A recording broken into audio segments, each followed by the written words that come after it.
नमस्कार दोस्तों। प्रायः देखा जाता है कि ज़मीन के बंटवारे को लेकर सहखातेदारों में आपस में झगड़ा होता रहता है।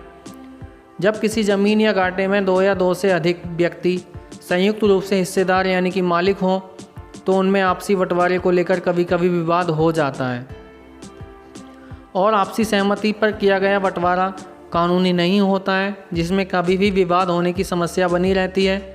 तो कानूनी रूप से ज़मीन का बंटवारा कैसे कराया जाए, बंटवारे के लिए कहां और किस धारा के अंतर्गत आवेदन करना होगा, क्या क्या कार्रवाई होगी और कितना समय लगेगा, तो ज़मीन के कानूनी रूप से बंटवारे के बारे में हम आपको इस वीडियो में पूरी जानकारी देने वाले हैं।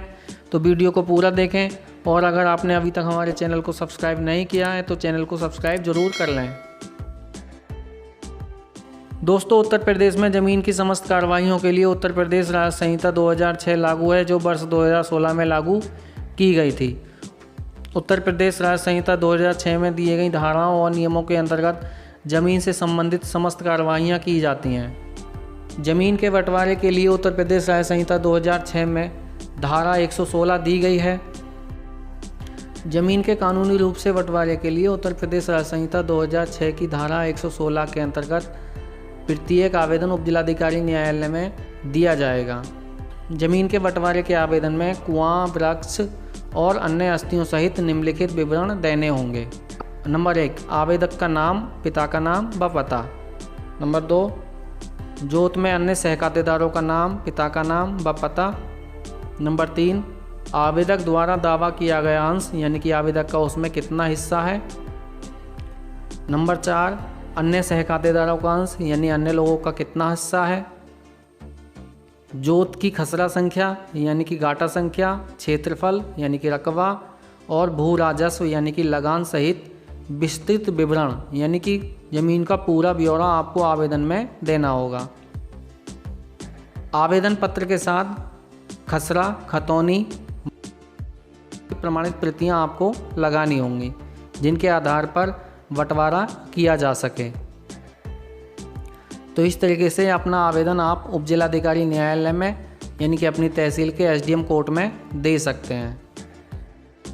प्रारंभिक कार्रवाई: यदि आवेदक का आवेदन सही है, पूर्ण है, तो उसे स्वीकार कर बात दायर कर लिया जाएगा और अन्य सहखातेदारों को नोटिस जारी कर अपना पक्ष रखने के लिए न्यायालय में बुलाया जाएगा। यानी कि आपका आवेदन सही है, पूर्ण है और उसके साथ सभी साक्ष्य संलग्न हैं, तो आपके आवेदन को स्वीकार कर लिया जाएगा और उस पर एक बात दायर कर अन्य जो सहखातेदार हैं यानी कि अन्य जो हिस्सेदार हैं उनको नोटिस जारी किया जाएगा और उनको उनका पक्ष रखने के लिए न्यायालय में बुलाया जाएगा। बंटवारे यानी विभाजन से पहले न्यायालय में कार्यवाही: वादी और अन्य सहखातेदारों में प्रत्येक का अंश अलग अलग निर्धारित करेगा। यानी कि न्यायालय में सबसे पहले ये देखा जाएगा कि आवेदक का और अन्य सहखातेदारों का कितना कितना अंश है और ये अभिलिखित करेगा कि कौन कौन से खातेदार यदि कोई हों संयुक्त बने रहना चाहते हैं। यानी कि बंटवारे में सबसे पहले ये देखा जाएगा कि आवेदक का और अन्य सहखातेदारों का अंश कितना कितना है। उसके पश्चात ये देखा जाएगा कि कौन कौन से सहखातेदार संयुक्त बने रहना चाहते हैं और कौन कौन से सहखातेदार अपना अपना बंटवारा कराना चाहते हैं। उसके पश्चात ज़मीन पर लागू होने वाले सर्किल रेट के अनुसार मूल्यांकन होगा और यदि दावा डिक्री किया जाता है तो न्यायालय वादी का हिस्सा घोषित करने के लिए प्रारंभिक डिक्री पारित करेगा। यानी कि न्यायालय द्वारा ये निर्धारित किए जाने के बाद कि आवेदक का हिस्सा कितना है और अन्य सहखातेदारों का हिस्सा कितना है और कौन कौन खातेदार संयुक्त बने रहना चाहते हैं और कौन कौन सहखातेदार बंटवारा कराना चाहते हैं, ये सब देखने के बाद न्यायालय द्वारा कुर्रा बंटवारे के लिए फाइल हल्का लेखपाल को प्रेषित कर दी जाएगी। लेखपाल द्वारा कुर्रा बंटवारा तैयार किया जाना: लेखपाल न्यायालय से आदेश प्राप्त होने के 1 माह के अंदर कुर्रा बंटवारा निम्नलिखित सिद्धांतों के अनुसार तैयार करेगा। प्रत्येक पक्षकार को जोत में उसके अंश के अनुपात में जमीन आवंटित करेगा। जहाँ तक संभव हो सकेगा किसी भी पक्षकार को ना तो सारी की सारी निम्न श्रेणियों की भूमि दी जाएंगी और ना ही सारी की सारी प्रबंध श्रेणियों की भूमि दी जाएंगी।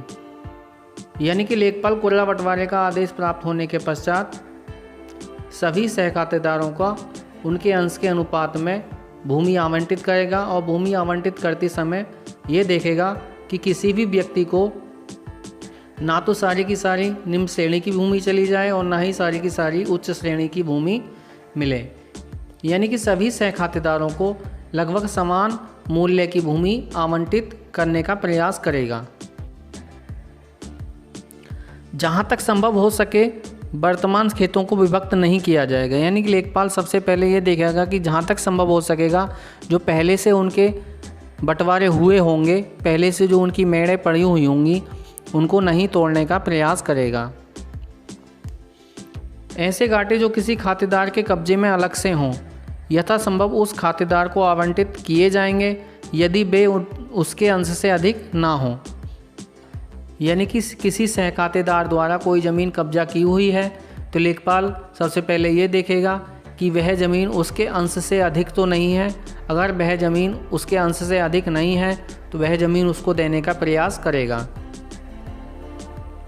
यदि गाटा या उसका कोई भाग वाणिज्यिक मूल्य का है अथवा सड़क, आबादी या किसी अन्य वाणिज्यिक मूल्य वाली भूमि से लगा हुआ है तो उसे प्रत्येक खातेदार को आनुपातिक रूप से आवंटित किया जाएगा। यदि ज़मीन का कोई हिस्सा सड़क या आबादी से सटा हुआ है तो लेखपाल द्वारा सड़क और आबादी की तरफ सभी सहखातेदारों को समान रूप से अंश दिया जाएगा। यानी कि सभी को चक्रोट की तरफ अंश मिलेगा।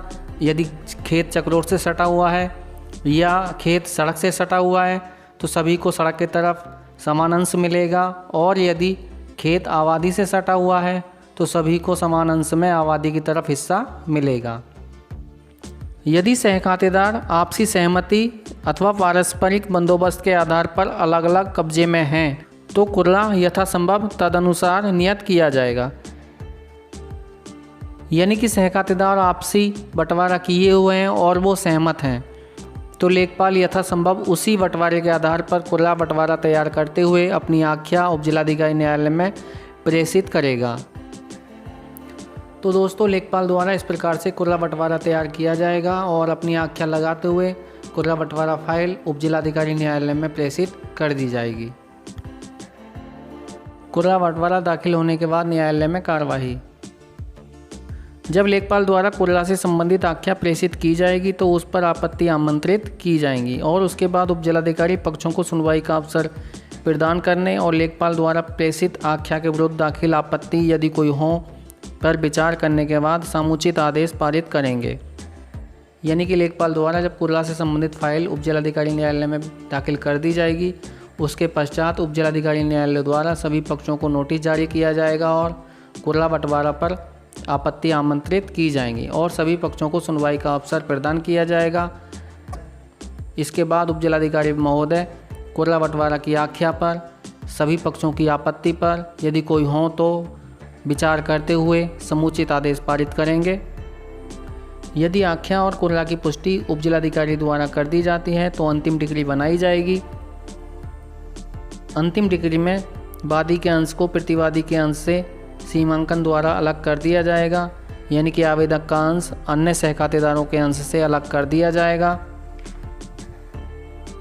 अधिकार अभिलेख एवं मानचित्र को भी तदनुसार संशोधित करने का निर्देश दिया जाएगा। यानी कि उपजिलाधिकारी महोदय द्वारा नक्शे को भी उसी प्रकार से संशोधित करने का, बंटवारा करने का निर्देश दिया जाएगा। तो इस प्रकार से दोस्तों नक्शा भी संशोधित हो जाएगा। यदि बंटवारे वाली ज़मीन पर पेड़, कुआं या अन्य कोई संपत्ति है तो उसको भी नियमानुसार समान अंशों में विभाजन किया जाएगा। यदि पेड़, कुआं या अन्य कोई संपत्ति किसी व्यक्ति के हिस्से में आती है तो उसका मूल्यांकन करते हुए सभी सहखातेदारों को समान अंश प्रदान किया जाएगा। तो दोस्तों इस प्रकार से उपजिलाधिकारी न्यायालय द्वारा बंटवारे की कार्रवाई की जाएगी और इसको 6 माह के अंदर करने का प्रयास किया जाएगा। तो दोस्तों इस प्रकार से आप अपनी ज़मीन का बंटवारा उपजिलाधिकारी न्यायालय में कानूनी रूप से करा सकते हैं और ज़मीन के आने वाले विवादों से बच सकते हैं। तो दोस्तों ये थी जानकारी ज़मीन के बंटवारे से संबंधित। उम्मीद करता हूँ कि आपको वीडियो में दी गई जानकारी अच्छी लगी होगी, काम की लगी होगी। अगर आपको वीडियो में दी गई जानकारी अच्छी लगी हो, काम की लगी हो तो वीडियो को लाइक और शेयर अवश्य करें और अगर आपने अभी तक हमारे चैनल को सब्सक्राइब नहीं किया है तो चैनल को सब्सक्राइब कर बेल आइकन दबा दें, जिससे आने वाले वीडियो को नोटिफिकेशन सबसे पहले आपको मिल सके।